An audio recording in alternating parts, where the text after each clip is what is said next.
Alright, so we are making a small portion of lasagna today, and right here I'm gonna first boil up these noodles. And the pan that I'm gonna be using, because I'm using an air fryer, I'm gonna be using this small little thing here because we don't need too much. This is what it looks like. So I'm gonna go ahead and cut these in half just so it fits in my shallow pan better. So I'm actually going to use like 6 of these, and I think that will be enough for the amount that I want to make. Alright, so I cut these in half. Now I'm just going to boil up some water and then boil these until they are soft, and then we'll assemble our lasagna. And this is some ground beef that I already cooked. I'm not going to use the whole thing. If anything, I'll just use like a few spoonfuls, but we'll look at that when the time comes. Alright, so as far as the rest of my lasagna, I am going to put some sauce in here and some of the meat. I am using just like tomato sauce, standard tomato sauce that I got from the store. You can use your favorite type of tomato sauce and it will work just fine.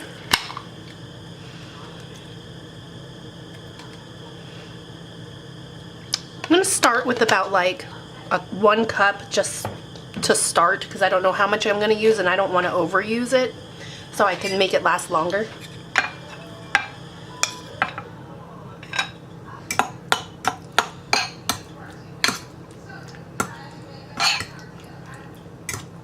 Use as much meat as you like. Alright, so now let's go ahead and assemble our lasagna. So I am using this over here because I don't need like a huge batch of lasagna. I just need like 2 portions. So what I'm gonna do is on the very bottom, I'm just gonna coat it with like tomato sauce.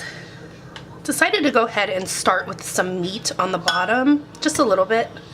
I'm just gonna use some shredded up mozzarella, and ideally you want to also use ricotta cheese. I'm not using ricotta cheese today because it is pricey, especially in the city, so I am just using mozzarella cheese. But if you want to make it properly, you obviously want to buy ricotta cheese, but if you want to be more budget friendly, you could absolutely skip the ricotta cheese.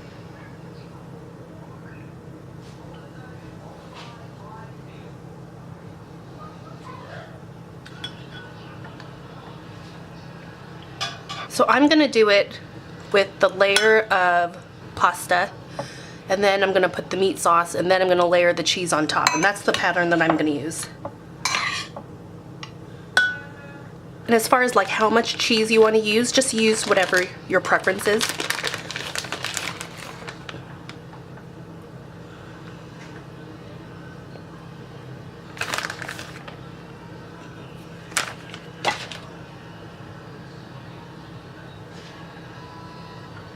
What's kind of cool is like the lasagna pasta, you can rip it up into like the size that you need.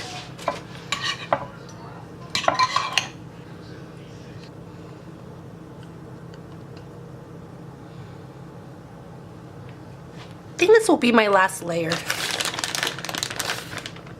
Now I do have a lot of pasta left over. I guess I could have gotten away with just cooking up half of the pasta noodles that I did. So with those leftover pasta noodles, I'm gonna just save it for something else. So I'm just gonna put this in the air fryer, and I'm not gonna bother preheating the air fryer because everything here is cooked except you just want the cheese to melt. So I'm just gonna stick this in the air fryer at 360 degrees and just start with like 5 minutes and just wait for everything to melt, and then it will be done. Oh, by the way, so with my air fryer, I am using my basket. I guess technically you could just set this on the bottom of the air fryer drawer thing, like I don't know what that's called. So I guess technically you could not use the basket and just set this on the bottom of it, but I am going to use the basket. So in my mind, I kind of am simulating the oven, that ideally in the oven it would have been on the rack and it would have, the air would have circulated that way. I don't know. So I'm going to use my basket and just set this right on top of the basket. This is a really good size to where it's like the perfect size for it, like it'll fit nicely. So that's what I'm gonna do, and then next clip hopefully you'll see the finished product. Alright, so this was in there for about 6 or 7 minutes, and look how good it turned out. I have to say I'm really happy with how this turned out. I love it. It looks so good. Now, technically, if you want just this big portion for yourself, you don't even have to plate it up. Just wait for this to cool, get a spoon or fork, and just go to town. But I am going to let this cool for like 5 minutes. I'm gonna cut it and I'm gonna serve it. So